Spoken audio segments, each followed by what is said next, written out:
Patuloy ang pagtugon ng pamahalaang panlalawigan ng Marinduque sa pangangailangan ng mga pamilyang inilikas dahil sa bagyong Uwan.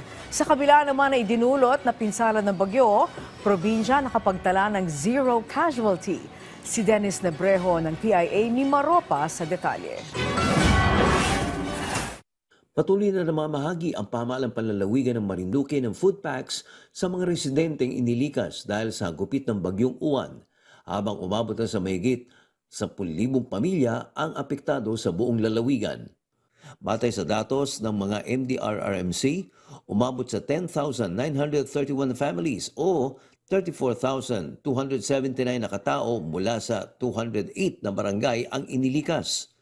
Ayon kay PDRRMO Chief Juan Fernandez Jr., nakapamahagi sila ng 1,156 food packs habang ang PSWDO ay nagbigay naman ng 300.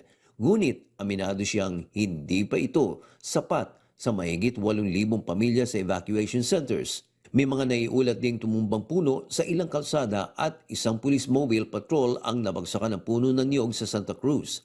Samantala, pansamantalang pinutol ng Marinduque Electric Cooperative ang supply ng kuryente bilang pag-iingat at ibinalik ito pagsapit ng ating gabi ng Lunes. Sa kabila ng lawak ng pinsalang iniwan ng bagyo, masayang ibinalita ni Fernandez na zero casualty ang naitala sa buong lalawigan. Mula rito sa Marinduque, para sa Integrated State Media, Dennis Nebrejo ng Philippine Information Agency.